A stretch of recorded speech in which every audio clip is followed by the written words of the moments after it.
I'm now on, sir.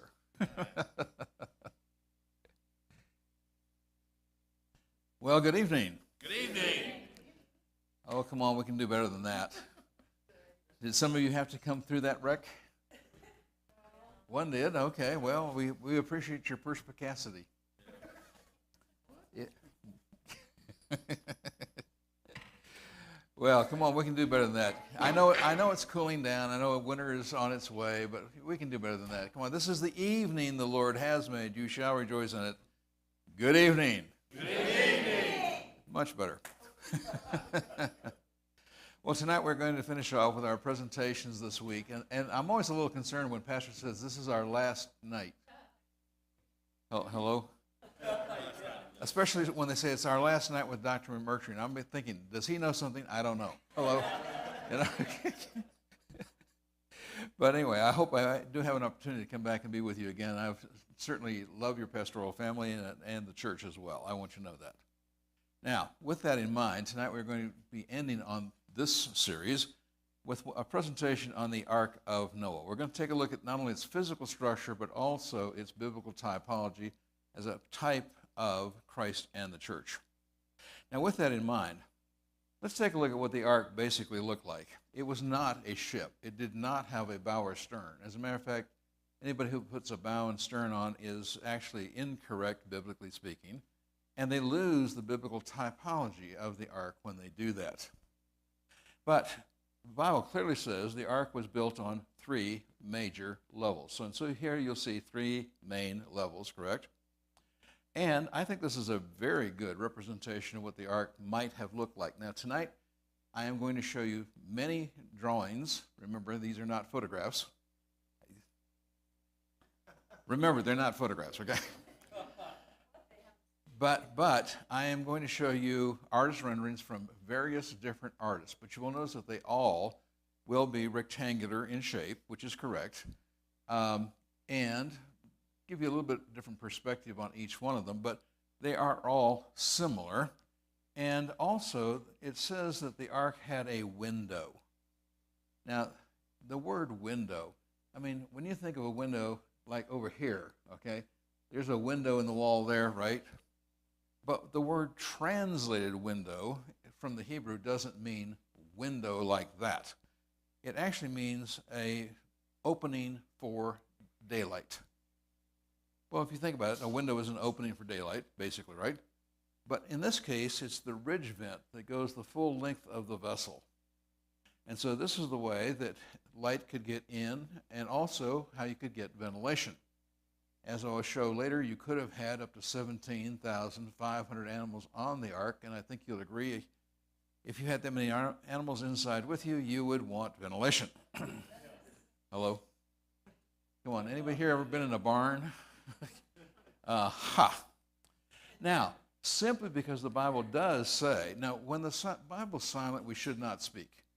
But it is reasonable to speculate that although the ark does have 3 main decks, and that is mentioned in the Bible, it's possible, reasonable, that there may have been subdecks that would have increased the space as well. And I'll explain that to you a little bit later. But here we have the 3 main decks, a rectangular solid. It is not a ship. Basically, it is a barge. Think about it. It had no propulsion. It had no need of a bow or stern. It had no propeller, no sail, no paddles, correct? As I'll point out again, and I will reiterate, it was not built for maneuverability. It was built for survivability. And, again, it may have had a couple of subdecks. I will, again, illustrate that for you later. Now, what is the size and capacity? Of course, when you read the Bible, 300 cubits, 50 cubits, 30 cubits. And although he's a man who's kind of fell into disrepute, Bill Cosby once had a great routine on what's a cubit. Yeah, he did. And so think about it. In the ancient times, the cubit was considered to be from the elbow to the forefinger. We tend to say today 17 and a half inches. But we do know that there were civilizations that not only had a standard cubit, but a royal cubit. And so it could be anything 17 and a half inches or bigger, like 21 and a half inches, for instance. And that would make the ark bigger, okay? But what I've done here is we're using the standard size cubit of 17.5 inches. So I will stress tonight, this is the minimum size of the ark. It could have been bigger. Everybody with me? Now, with that in mind, how big is it? Well, it's roughly 440 foot long or longer. And think about it, that's a football field and a half. That kind of helps start the perspective of it, correct? It is roughly 75 foot wide, roughly 45 foot high, a minimum of 1.4 million cubic feet of storage space inside, would have weighed approximately 14,000 tons or more. Now, a 14,000 ton vessel is a good sized vessel. Many naval ships, for instance, would be much smaller than this. Frigates, cruisers even. You have to get up to aircraft carrier size to get something bigger today. But this is the single largest sailing vessel ever constructed by man until the SS Great Eastern was constructed in the 1850s. This is the ship that laid the first transatlantic cable. I think you will agree if it's a ship big enough to have enough cable to lay the first transatlantic cable, it's got a fair amount of space, right? As a matter of fact, at the minimum, it would be 522 railroad boxcars in size. On just the three main decks, without side decks, you could put 125,280 sheep-sized animals. Why are we using sheep-sized animals? Because a sheep is a somewhat above average-sized animal. So as you can see, if it carry 125 plus, it's got a lot of storage capacity. But the ark didn't have anything near that number of animals. And we're going to talk about how many animals there may well have been in the ark. Now, with that in mind, I'd like you to think about something. So 522 railroad boxcars, right? How many of you have come along a railroad and you've come up there just as the gate closes in front of you and you've had to watch a freight train of 200 cars go by you at 3 miles an hour? Hello? Now I would like you to imagine, what if you're coming along the same road, pull up the same railroad crossing, the bar comes down just as you get there, and you have to watch 522 railroad boxcars go by at 3 miles an hour. This is the new definition of eternity. Can we agree on that? But again, it could have been bigger, maybe 600 boxcars. We don't know for sure, but that's to give you an idea of the size. It was more than adequate to do the job. And what is its capacity? Well, the total deck on just the three main decks alone is 100,000 square feet. To put that in a perspective, how many of you here are interested in sports activities? You? Basketball in specific. Basketball? Well, for those of you that are here, I know, but your team lost. Now,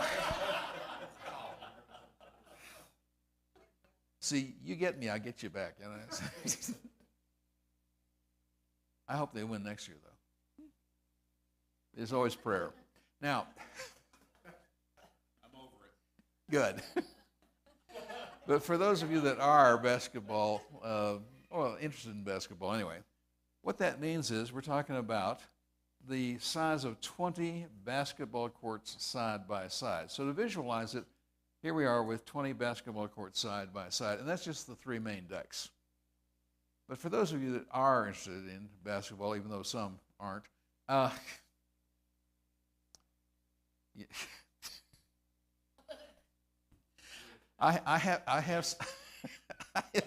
have something for you if you're a basketball aficionado.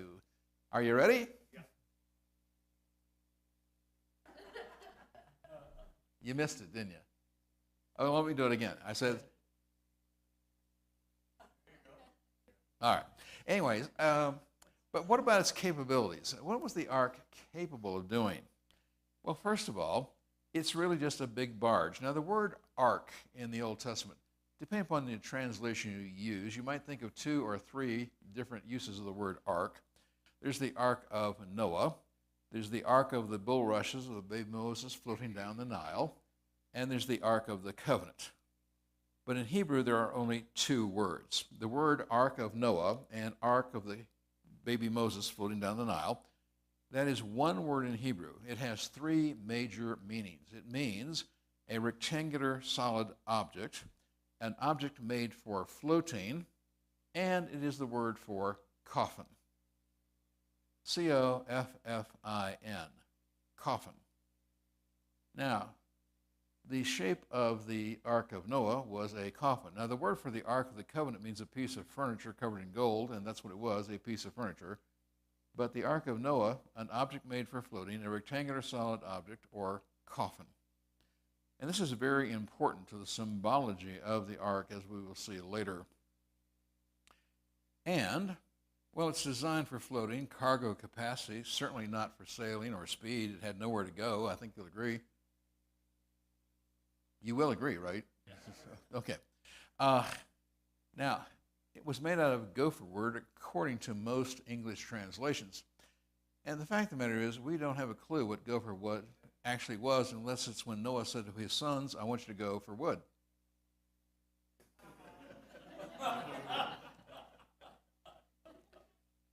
However, our best estimate is it's some species of white oak. Why? Because white oak is the favored wood to build ocean-going vessels for hundreds and hundreds of years. You don't build a ship out of red oak because liquids leak through. You can store flour in a red oak barrel, but you can't store liquid. If you know anything about the colonial period of the United States, along the East Coast, the King of England actually put a ribbon around the big live oaks, claiming them for his own use as king, because he was building ships, warships out of them. And today, we have two warships, the USS Constitution and the USS Constellation, one in Boston, one in Baltimore. They are still in the water. They are still seaworthy today, the Constitution over 200 years. Why? Because they were built out of white oak. It is the perfect wood for an ocean-going vessel. So that is our best estimate of what it really means. Also, of course, it was pitched within and without. Now, it is only recent research that has proven this. We always knew the pitch on the outside was to make it waterproof. You know, you build a wooden ship, the boards keep the water out, but you've got to what's called caulking between the boards to keep the ship watertight, correct? So we always knew the pitch was on the outside to make it watertight. However, the Bible says it is pitched on the inside, and only modern research in the last 5 years has shown that the pitch on the inside is a good idea. God is a perfect marine architect. Okay, that was a time for an amen, folks. I said God is a perfect marine architect, right? But recent research has shown that the pitch on the inside increased the impact resistance by up to 60%. Now think with me, if you've got an ocean-going vessel, a barge, floating on the waters of the flood with a billion trees floating on the water, they're going to slam up against the side of the ark occasionally. As a matter of fact, I suspect sometimes it was absolutely deafening. But you're going to want impact resistance, correct? And being pitched on the inside made it more impact resistance. However, when we get to the biblical typology of the ark, you're going to see that there's another thing as well. And then, of course, it's practically impossible to capsize. Models of the ark have been made and put into modern wave tanks. As a matter of fact, when I was in high school, yes, I grew up in California. Again, I'm a third-generation Californian. But 61 to 64, we moved to Washington, D.C. I actually went to high school in the District of Columbia. I mention that because just outside of D.C., the Navy has a test facility, a wave tank test facility. And I was seriously, when I was in high school, thinking about becoming a marine architect. And I went over to that facility many times. Obviously, I didn't do that, but that's what I was thinking about. And, well, think with me. How many of you know anything about sailing? Anybody here sailing? Oh, okay, one or two have a little. The Ark of Noah was designed by a perfect marine architect. The center of gravity is so low that it can tilt up to 89 degrees sideways and not capsize. Try that with a modern vessel today. Anybody who knows anything about sailing or even powered boating and so forth, or ships, that's basically impossible. And yet the ark could do it.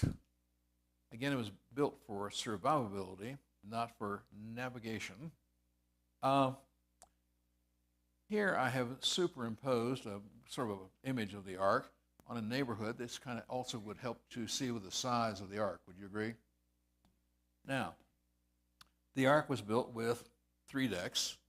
By the way, when you do have a summertime VBS, if you do, one thing you might try, you remember the ark was 75 foot wide or more. It was 45 foot tall or more. You can't give a children 45 foot tall pole, but give them a 10-foot pole and just have them find an open field very close to here and have them stake out the corners of the ark just to see how big it was. Hello? Just a little thought, right? Now, see, I can be helpful. Now, but the ark was built on 3 main decks, correct? Now, again, it may have had subdecks, but if we take a look at the storage capacity of just these 3 decks, if we take a look at the maximum number of animals that would have been on the ark, it would only have taken about 15% of the ark to put all the animals on if you had put them close together, packed them, right? But if you let them loosely packed, it would still only take 47% of the ark's capacity to put all the animals in the ark you would ever need. Now, think with me. That means that half of the ark, well, that's for food, certainly. Storage of water, yes. But I liken it this way. Noah and the family could have played soccer indoors on the top deck. Hello? Yeah. Well, this, I think, is a really excellent artist rendering of what the inside of the ark might well have looked like. Now, again, we have no photographic evidence. The Bible doesn't describe it accurately enough for us to make this picture, but I think it's quite good. And here we have the 3 main decks, but these are those subdecks on the side that I was talking about that would increase the capacity.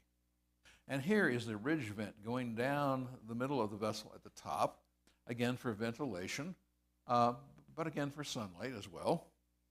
And I'll leave that on here for just a second, but I think that is a really excellent representation of what the ark may well have looked like on the inside.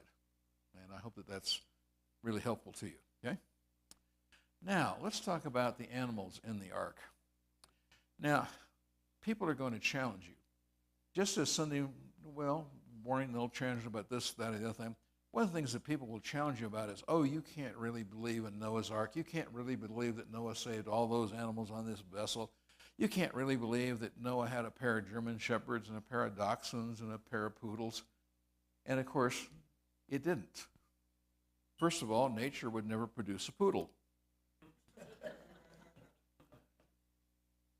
That's purely a man-made contrivance. But the point of the matter is, when you take a look at what was on the ark, as I will show you when we talk about the numbers that were on the ark, God didn't send a pair of dachshunds and a pair of German shepherds and a pair of English sheepdogs. What did he actually do? Well, think with me for a moment. God created each kind. That's an important word, kind. Now, some people think that he's talking about species or a genus or something like that, but actually, when we look at the Bible, it appears to be more at the family level of taxonomy, all right? But because of human sin in the garden, everything started to decay, correct? Number 2, what were the qualifications to be on the ark? Well, first of all, many people don't think about what was not on the ark. You know, sometimes the evidence is in what's not there. And so what was not on the ark? Would you agree there were no aquariums on the ark? Hello? That knocks out a bunch of stuff right there.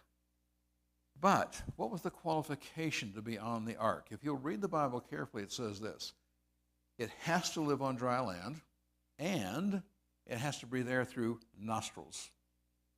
Those are the 2 qualifiers. Must live on the dry land and must breathe air through nostrils.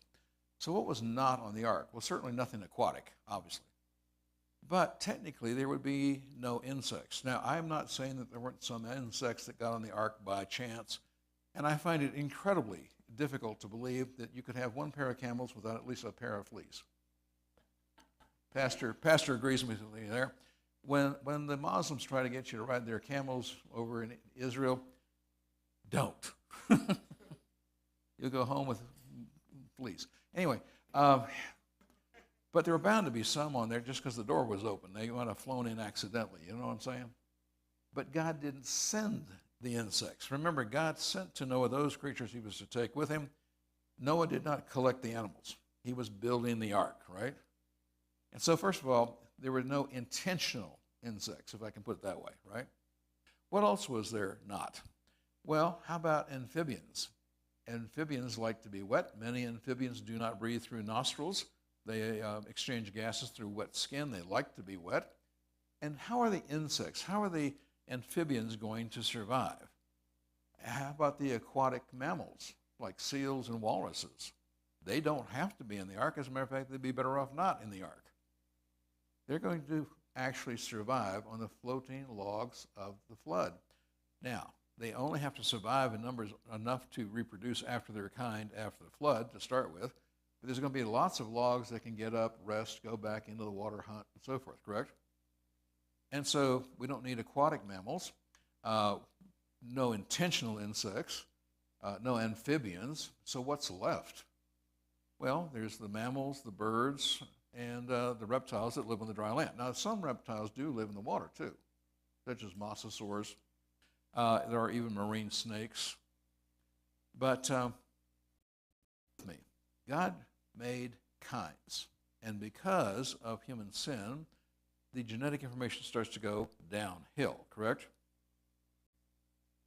God chose those animals, and he said, I want you to take one pair of the unclean that live on the dry land, breathe air through nostrils, and 3.5 pairs of the clean animals. There's 4 males and 3 females. Why? The 4th male was sacrificed by Noah in a burnt offering after the flood in thanksgiving for surviving the flood. This leaves 3 pairs to reproduce after their own kind. So 1 pair of the unclean and 3 pairs of the clean will then populate the earth, right? And what's God going to do? He's not going to send 1 pair of dachshunds and 1 pair of German shepherds. He's going to send 1 pair of canine-like creatures that have enough genetic information in them to get all the different kind of canine-like creatures that we have today. And so God knows, and he's going to pick the male and female that has the least loss of genetic information of a canine kind, and they are going to produce all the different kinds of canine-like creatures we have today, which includes foxes. Russian scientists, and I hate to say it, but Russian scientists proved that wolves are, in fact, dogs. Canines are dogs. Dogs are dogs. We all knew that. But the Russian scientists proved that foxes were dogs. And it was the simplest of experiments. What they did was they raised wild foxes, which are common, particularly out in the east in Siberia, but they raised just foxes that are in the wild, and then they selected the 10% tamest pups in the next litter. Then they would take those, grow them to adulthood, take the 10% of the tamest in the litter. They did that 3 times and got a lap dog. It would come when called, like to sit in your lap, loved its ears to be scratched, and so forth. And they got a lap dog after 3 generations of taking the 10% of the tamest pups.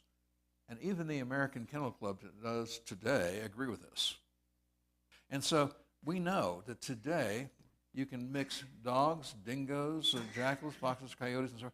You can go up and down as long as you do it in reasonable increments of size. You can't go from a fox up to a wolf, but if you do it incrementally, you can go all the way up and down from foxes to wolves and back again. And they will produce live pups that do breed. Well, let's think. What else? Well, of course, bovines. God sent pairs of bovine-like creatures, but from them they can actually produce all the different kinds of bovine-like creatures we have today, including the yaks and the Himalayas and so forth. And experiments have been done to prove you can take a cow, mate it with a buffalo, mate it with a bison, go to a yak. You can go up and down, and modern research has proven these hybrids do are viable. They do happen and are viable. Or what about horses? We only need one pair of horse-like creatures to get all of the various horse-like creatures we have today. This does include zebras. Zebras are horses. They're just horses with stripes.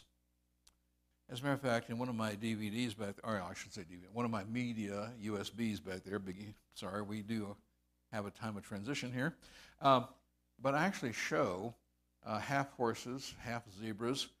I also show a whole herd of mixed zebras and horses. They're called zebroids.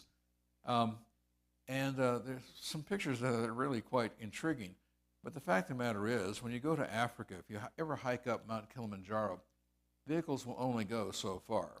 And so you've got to pack up from there with animals. And what are they? They're half zebra, half horse. They're as smart as a horse and as tough as a zebra. It's absolutely true. I've been there. And we now know mule to pony to donkey to horse to zebra and back again. We have done all of these, and they are viable. You will notice I put mule there, by the way. How many of you are raised to believe that mules were sterile? There's the male, the Johns and the Jennies, and male and female mules, but they aren't supposed to be able to reproduce. Is that right? Guess what? 10% of them are. Yeah, 10% of mules are fertile, and they can reproduce. And so you have to kind of correct some false teaching. And this is the one by the way, this is my favorite. What about feline-like creatures? I think that'll look a little familiar to some of you here. But think with me. Today, we can take one pair of, feline-like creatures, and we can get all the different kinds of cats today. You can actually go from a domestic house cat to a lynx, a serval, a margay, to an ocelot, to a puma, to a cheetah, a leopard, jaguar, lion, and tiger, and back down again, as long as you do it in reasonable sizes. As a matter of fact, the largest cat in the world is a liger. That's the offspring of a male lion and a female tiger. I know that, at least in Las Vegas, I don't know whether they ever brought them to Reno, but they had a cat act down in Las Vegas that had ligers. The largest one I know of today is called Hercules. This is a lap cat that weighs 950 pounds. Hello. Imagine the cat box. No, I just send them out in the desert. That's the desert is the cat box. They're on their own. I'm not cleaning that thing. Anyway, but you can get a tigon, a male tiger and a female lion together. That's a big cat, not quite as big as a liger, but it's a big cat.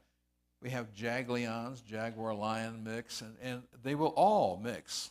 As a matter of fact, today we know that all species of cats today can interbreed, even between genera, subfamilies, etc., if you do it in reasonable sized increments. Okay? Again, you can't go from a house cat to a lion, but as long as you do it in reasonable sized increments, it does work.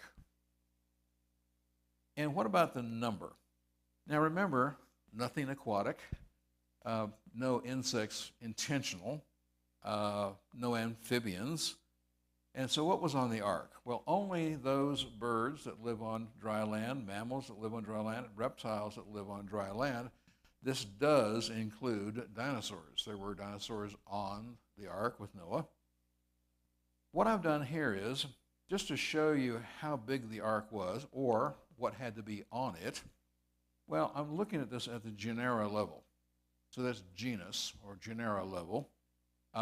Below that is species. So we're already up to genus level, but we do think that God used family level of taxonomy. But just being very generous, genera, we have about 2,300 genera of birds, 3,700 of mammals, about 1,800, 1,900 of reptiles.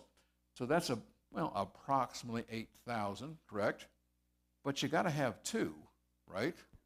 So you've got to double that number, which means it's about 16,000, right?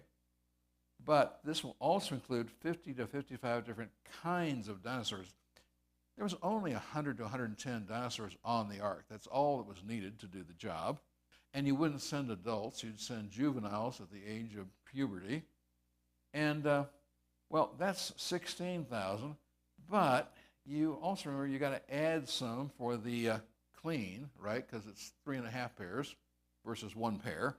So you got to add 2.5 pairs to the clean ones here. But you're going to end up with about 17,500 as the maximum number of animals that were on the ark. However, that's at the genus level. Well, let's go up to the family level, because that really appears to be what the word kind in the Bible means. Well, if we look at kinds, there's only 300 families of birds, about 240 of mammals, about 320 of reptiles. Of course, that gives you 859 families. But, of course, you've got to have the extras in terms of the number of creatures. And what you're going to do is end up with a minimum of 1,800, a maximum of 17,500. Now, we don't know. We don't have a census of what was on the ark. Could have been as few as 1,800, no more than 17,500. So that kind of shows you that the ark was more than capable of doing the job it was intended to do. Now, we've only got 8 people to take care of up to 17,500, right? But, of course, if it was only 1,800, that makes the job a whole lot easier. But what if it was 17,500? What if we use the max number, okay? How could 8 people, 4 pairs of human beings, actually take care of 17,500 animals? And again, evolutionists and people that don't know, they're going to say, that's impossible. Well, no, it's not, actually. One of the things I love about doing mission work over in the UK is they actually speak English there. Come on, folks, we don't speak English. We speak American. It's a sub-dialect of the English. And I just love going to England because they speak real English there. Hello? And they've got this wonderful expression. I just love this expression. They say, let's do the maths. You know that one, don't you? Let's do the maths. What are they saying? Let's do the arithmetic, right? Well, how could 8 people take care of up to 17,500 animals and do it easily? Well, think with me for just a moment. You can put 2 of the compatible kinds together in one place. By the way, the King James Bible says that the animals were kept in cages. But the Hebrew says that they are kept in nesting places. Now, I don't know about you. I don't want to be kept in a cage. But a nesting place doesn't sound so bad, Are you with me? But let's think. You could put various kinds, or very small, together in a very close. Many birds could be kept in a very small place. Is that right? But what if we think about larger animals? What if we think about, horses and cows, for instance? They're compatible. They could be kept in one area, correct? Well, that reduces the number of places from 8,000 nesting places down to 4,000 nesting places, right? And then, of course, how did people in the farms 100, 200 years ago, how did they raise a lot of animals with a few people? They grew their own labor, right? But you can only have, 20 children? Well, I've known families that had 20 children back then. But let's think about this.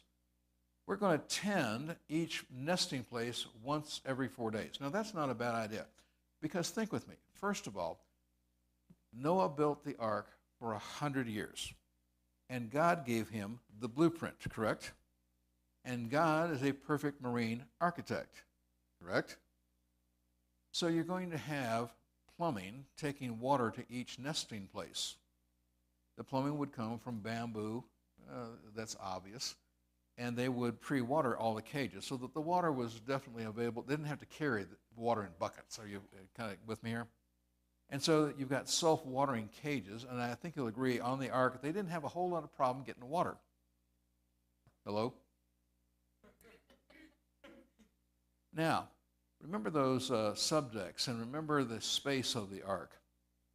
How many of you would agree if you have the newspaper already stacked in a closet and the bird feed and so forth, How long does it take to clean a bird cage? Well, if you know what you're doing, it's only a matter of a couple of minutes. Is that right? At least for most, right? Well, so we're going to tend it every 4 days because we're going to have the feed there. We're going to have the water self-watering there, right?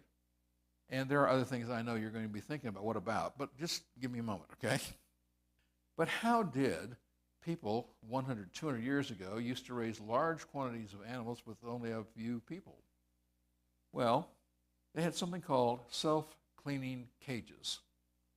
Now, what is a self-cleaning cage? Well, the smaller animals, like, say, rabbits, could be put on cages up on the top. And then what happens? Well, they would have self-watering plumbing. I'm just leaving out that part. And you would tend them every 4 days with food, but you don't even have to basically worry about the waste because the waste will fall down through holes in the floor, hit a diagonal board here, slough off into this trough here, and then you wash it out with water.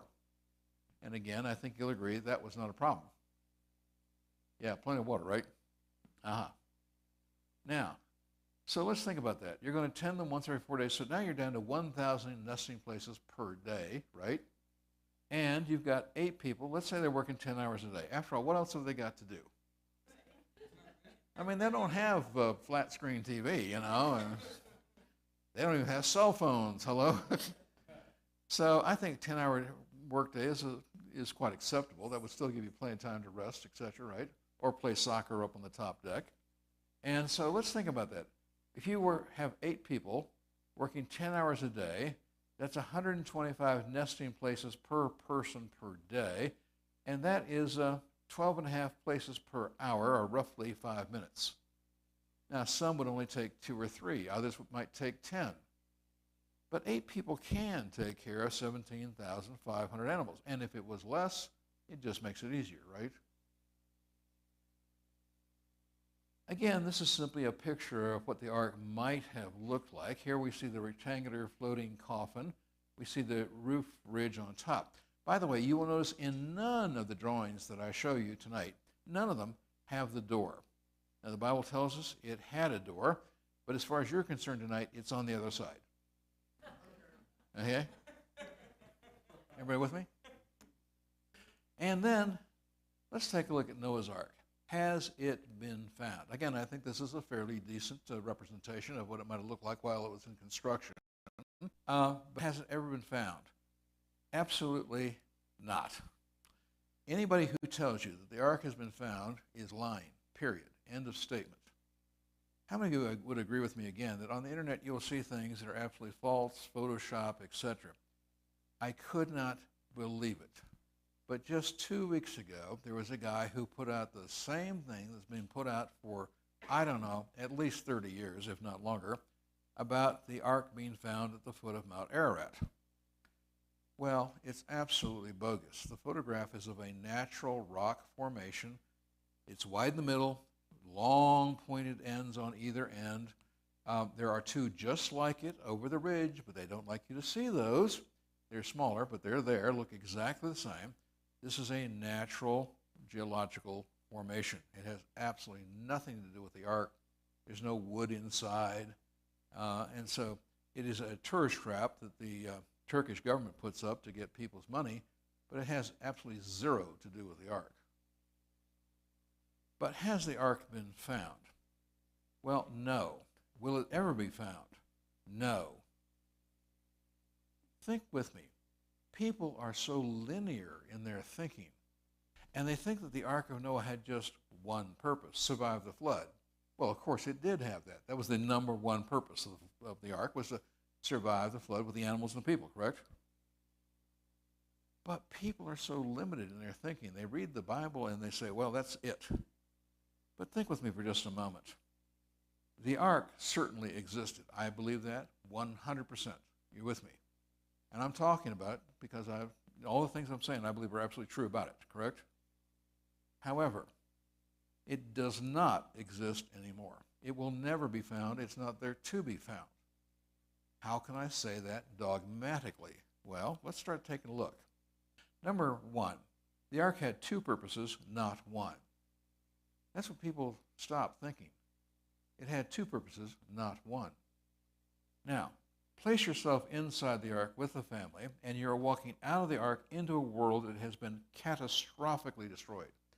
There is not a live tree on earth. The trees that existed prior to the flood have been completely buried in mud. They're floating at sea. If they are sticking out of the mud, they've been wet for a year. They're full of rot, disease, insects. They're not fit for use. Is that correct? But there isn't a live tree. The previous ones, again, floating at sea, buried. They're wet, insects, rot. You need firewood, housing, barns, and stockades for the domestic animals. Where are you going to get the wood? Of course. Think with me.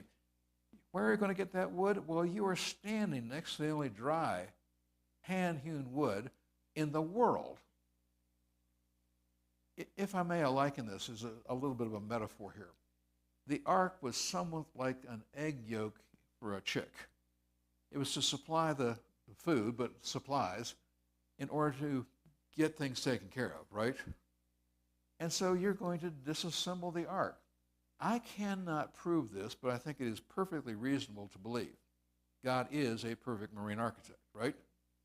I think it is quite reasonable to believe that much of the ark was built prefab, that it was built in lengths and sizes as such that it could simply be disassembled and would build a house and would build a barn and would build fences. The Bible doesn't say that, but I think it's absolutely reasonable and rational to believe that God might well have done that. But even if he didn't, they could still cut it down, right? And then there would be parts of the ark that were simply fit for firewood. So let's think about this. Will the ark ever be found? No. Again, the dried out mud is full of seeds. Think with me for a minute.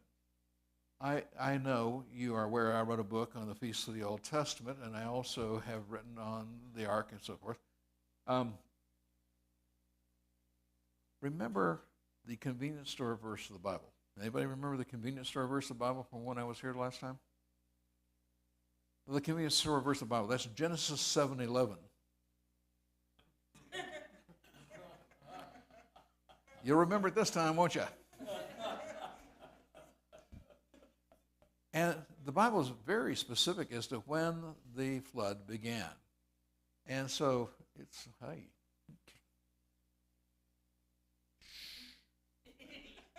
I'll never tell. Anyway, but if you look, when did the flood begin? It was in roughly the first week of November.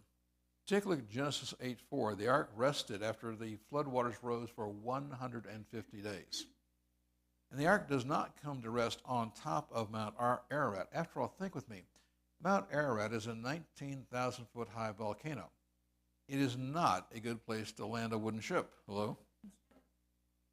And it says then that the waters went down for 150 days. So the waters went up for 150, down for 150. That's 300, right? But if you read chapter 8 of Genesis, it says they did not come out of the ark until the 370th day. 1 year plus 10. And that means they stayed in the ark for 70 days after the water went away. Why? Well, there's two very good reasons. Number one, the earth is covered with deep, wet mud layers in places miles deep. You can't just walk out. Hello? The second reason is that those mud layers are full of seeds. And this allows 70 days for the seeds to germinate and start to grow out of the ground. Remember the story of the two birds. The raven, which is an omnivorous bird, can exist on dead flesh outside the ark, but the dove is a vegetarian. And so the first time the dove goes out, it doesn't find food, comes back because it's hungry. But it eventually will come back with a twig from a freshly germinated olive tree, proof that there's now enough vegetation outside the ark that they can open the door. And so the vegetation has grown sufficiently to support all the animals and the people after the 70 days. And so the population is growing. It's going to require more and more materials. You know, you're going to go from 8 people to 100 people to 1,000 people, right? So you're going to need more materials. Well, they're going to stay at the ark for 15 to 30 years. Why do I say that? Well, in the southeastern part of the United States, it only takes 15 to 30 years to get yellow pine trees big enough to be saw logs. It takes a little longer up this way, but nonetheless, what are they going to do? They are not going to migrate immediately because there are no materials in front of them to support a migration, correct? And they're going to stay there roughly 15 to 30 years. The population is going to grow. Is that correct? We're starting at thousands of people. I cannot prove this, but I do believe it's reasonable to believe that one reason they left and would then travel to what would become the Tower of Babel, first, because the trees were now big enough in front of them to support the migration, but I think it could have been triggered when they simply ran out of wood. Are you with me? Yeah, when there wasn't enough wood to support the population from the ark itself, they probably left, but they did not go until there was enough trees and so forth in front of them to support their migration. They're going to stay there until the trees are growing up, and they can then go, and of course there would be food in front of them by that time too. Triggering, I think, was when they ran out of materials, but I can't prove that. And the Tower of Babel is approximately 150 years after the flood. So they stay at the ark for 15 to maybe 30 years, correct? But they're going to leave, and they're going to found the Tower of Babel there about 150 years later. Now that means that the ark itself is going to be abandoned for roughly 120 to 135 years. Now I was noticing just driving around Reno with Pastor, I saw some pretty decrepit wood buildings that had been here a long time. But tell me something, have you ever seen a barn that's been left alone for 120, 135 years with absolutely no human maintenance whatsoever? What happens? Well, yeah, not only does it fall down, I mean, the termites let go of their hands and the whole thing collapses, is that right? I mean, in 120, 135 years, there's nothing left. Is that right? Well, let's think about that. Now, what wood building today exists that is 4,000 or more years old? Zero. I have been to what is considered to be one of the oldest wood structures in the world. It is a Shinto temple on an island off the south coast of Japan. It is a World Heritage Site declared to be 1,000 years old, but that temple has had human maintenance for 1,000 years. Is that correct? Oh. What wooden building on earth is 4,000 or more years old? None. Only masonry, stone structures last anything like that. Is that correct? So what's going to happen? Well, the wood's going to deteriorate, rot, and so forth. Now, think with me. I think when they ran out of wood, they left. Can't prove it. But that means there was basically nothing left, right? But let's for just a moment pretend there was something left. Just pretending, okay? What if there were something left? What would happen to that? Abandoned for up to 135 years. Well, you're going to have natural fire, is that correct? Lightning strikes, natural fire, maybe burn whatever's left. Certainly, it's going to rot, etc., right? If there's anything there 150 years later, well, let's think about this. There were people who lived and even were born at the ark, who went to the Tower of Babel, but knew exactly where the ark had been left. Is that correct? And for those that went that direction, they knew exactly where it was, and if there was something there, they get it. If it was usable, they'd use it. These are intelligent human beings in a very unique situation in the Tower of Babel, correct? But there's also bound to be some of them that are angry at God for the whole thing that occurred at the Tower of Babel, correct? So what are they going to do? I mean, if there's anything there, they're going to set it on fire to destroy the evidence, to try to make it seem like the story of Noah's flood and the ark wasn't true, right? They are going to destroy the evidence. So will the ark ever be found? No, and for very good reasons. And let's think about the ark as a typology of Christ and the church, because that is exactly what the ark is. First of all, it had only one door on the side, and according to John 14:6, there's only one way to God, correct? And Jesus had only one door on his side, is that correct? When they stuck the spear into his side, you start to see some thing here of typology, correct? And then, of course, Noah's name. Anytime you read the Old Testament, it's even true in the New Testament in places, but every time you read the Old Testament, you must always, always, always learn what do the names of places, names of people mean, because they are often prophetic. And Noah's name means rest or peace, P-E-A-C-E, or comfort. Why? It's prophetic. It's through the work of the man Noah that you and I are able to enter into the rest of God. Hello? Those who enter through the door will find rest and safety in order to go in and out to work. You look at John 10, verses 7 through 9.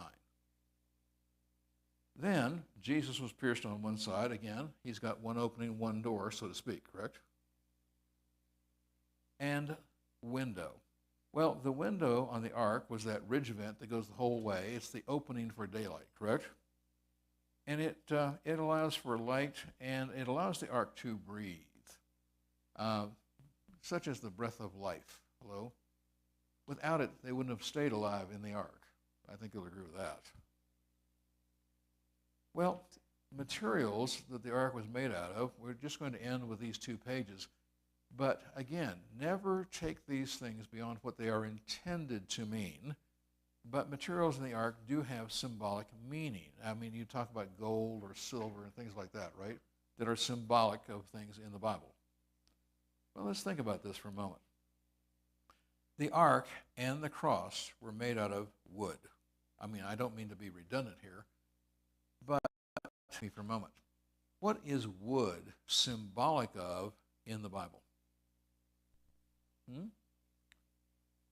Well, wood is symbolic of humanity. Humanity. What had to die for the ark to be built? Well, trees, correct? What died in the flood? Humanity. Only 8 survived, correct? What about the cross of Christ? Now remember that the cross of Christ was not a unique cross. There were probably 100 criminals that died on that same cross that Jesus did. But think with me, wood is symbolic of humanity. What had to die in order for the cross to come into existence? Well, a tree, right? But when Jesus is nailed to the cross, he is nailed to humanity. And for God the Father to see humanity, he had to look through the blood. Hello? Again, you start to see the symbolic nature of these things. Now, the measurements. Again, I want to stress carefully, never, never, never take numbers in the Bible beyond what they're intended to mean. But they do have biblical significance. And in my book on the feasts, I talk about many of the numbers that are used in the Bible, but 300 cubits, the length of the ark, correct? But it's symbolic of victory in conflict, complete deliverance. How many men did Gideon get down to? Come on, folks. These are gimmies. Hello? So he got down to 300 men. The ark was 300 cubits long. And again, how long was the actual flood? Water going up and down? 300. 150 up, 150 down, correct? And what about 50? Well, many of you would know 50, but it's anointing, Pentecost, and the year of Jubilee, correct? What about 30? Now, 30 gets a little complex because 30 has many different uses, but the number 30 is used for authority, maturity, full stature, and age of priesthood. How old was Jesus when he entered into his formal priesthood? He was 30, correct? The Kohanim, the bloodletting priests, actually practiced from basically birth to 30 before they were allowed to do blood sacrifice in the tabernacle or the temple. And they did it for 40 years, the time of testing, trial, probation. And they retired from blood sacrifice at 70, although they did not stop being priests. They just were allowed to stop doing blood sacrifice. I do think there are 2 reasons for that. Number one, I think God in his mercy just said they'd seen enough blood. I think that's quite reasonable. I do think there was another reason, however, just in case you hadn't thought about it. After all, you got to make a straight cut. And then it was pitched. Now, the word pitch in Leviticus 17:11 in many English translations the word is translated as atonement. But that's in the Old Testament. But the word pitch really means covered, can mean atonement in Hebrew on Leviticus 17:11. But there is no word in the New Testament for atonement. So what does this word mean, and why is it significant to us, and what does it involve with the ark? Would you agree with me that in our language, for instance, we have words that sound very much, if not identical, but have different meanings? Okay, I'll give you a classic example of this. What if I were to say to you the word peace? Now, did I just say P-E-A-C-E, or did I just say P-I-E-C-E? Hello? Well, you don't know unless I use it in a sentence, or you saw it printed and could read it, right? Hebrew is the same way. There are words in Hebrew that sound very much the same, but do have different meanings. And this word pitch, remember what I said about the pitch on the outside made it waterproof, but the pitch on the inside made it impact resistant, correct? But I was saving this. You see, there are two words in Hebrew that sound almost the same to describe the pitch on the inside and the outside of the ark, but these words are different. And let me show you not only what the words are, but what is the definition of these words in English. And let's start. So, for instance, kafar, which is the pitch on the inside, it means to cover, like with bitumen, a black tar-like material, but it also means to expiate, appease, make atonement, cleanse, forgive, pardon, and reconcile. Does any of that sound Christian to you? Excuse me? And how many of you remember a rather famous verse in the New Testament that says that Jesus Christ is our propitiation? You've heard that? That is a most unfortunate translation. Because if you ask a pastor, typically they will tell you to propitiate means that he's a covering. Again, atonement, covering from the Hebrew, right? But that's an improper translation. What it really is Jesus Christ is our expiation. And this is what the word really means, expiation. What is the difference between propitiation and expiation? Propitiation means covering. But expiation, and I think the best English word to describe what it means is expunge. Expunge. What does that mean?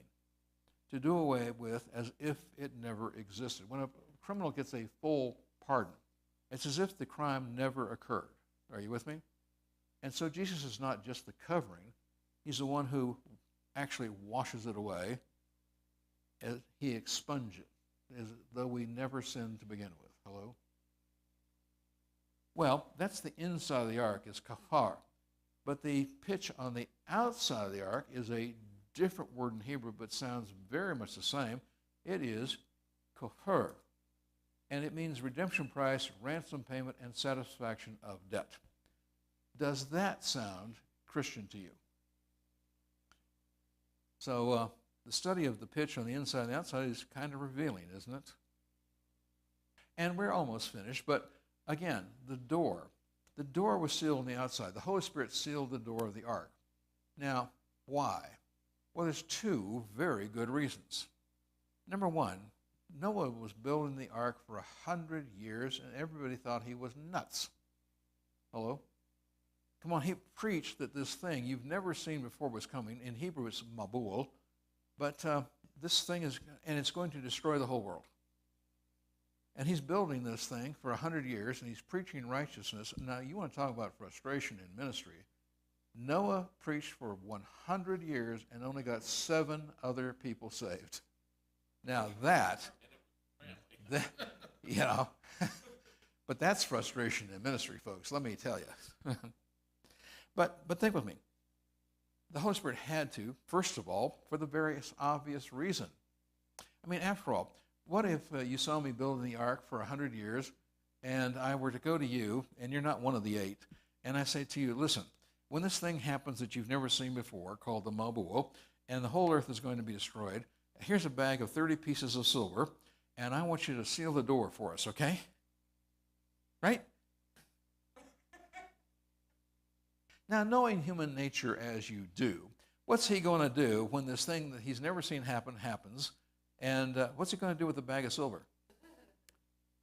Oh, come on, folks. He's going to take it and run. Is that correct? Yeah. Right. So there's the practical part. Nobody on the outside is going to be able to seal the door. The Holy Spirit has to. That's the practical part of it, right? But there's another reason. Think with me. Go back to the Garden of Eden.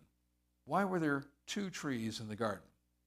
There was the tree of life and the tree of the knowledge of good and evil, correct? Think with me for a moment. Adam and Eve only had one law in the garden. God said you can do anything else you want to except you cannot eat of that one tree, correct? And why? Why? It was to prove there's nothing you can do to save yourself. Think with me. If they could have not eaten from that tree, then their salvation would have been of works. Is that right? And think about it. We've got 1 million laws in the books today. What chance do we have? Come on, think about it. Hello? Yeah. But so why did the Holy Spirit have to seal the door on the outside? Well, first of all, there's the practical reason, but also it was to prove there's nothing you can do to save yourself. Because if they could have sealed it themselves, then their salvation would have been of works, not of grace, correct? And if they didn't have it sealed on the outside, they could seal it on the inside, but if they couldn't seal it on the outside, the water would have busted the seal right out, correct? So there's the practical reason, and there's the spiritual reason. Well, we're almost finished. Like Noah, we are hid in Christ, Colossians 3:3. The animals. Now, again, 3.5 pairs, but only 3 survive. So think about these numbers. 1, for instance, pair, that's 2. Well, 2 is the number of witness and comparison. Don't we compare things naturally in twos? I mean, up, down, in, out, black, white, etc., correct? So 1 is the number for God, but 2 is the number of comparison. And 3 is, again, another number for God, the triune God. And so these numbers do all fit here, correct? Well, Ararat. Remember I said that you want to remember to always find out what the names of people, names of places mean. Ararat as a word means high or holy ground or sacred land. Now, can you think of a better place for the ark to land than on high, holy ground or sacred land? And finally, I want to remind you, the ark was built on 3 main decks. And how does Satan deal with us? How does God deal with us? He deals with us on 3 main decks. Because after all, Satan attacks us body, then soul, then spirit. But God deals with us spirit, then soul, and then body. Is that correct? Well, I hope that you've enjoyed this little study on the ark, and that you may have learned a few things, at least about it. And you're going to be able to answer questions that people ignorant of the truth will ask you or challenge you with. Amen? Pastor Brent?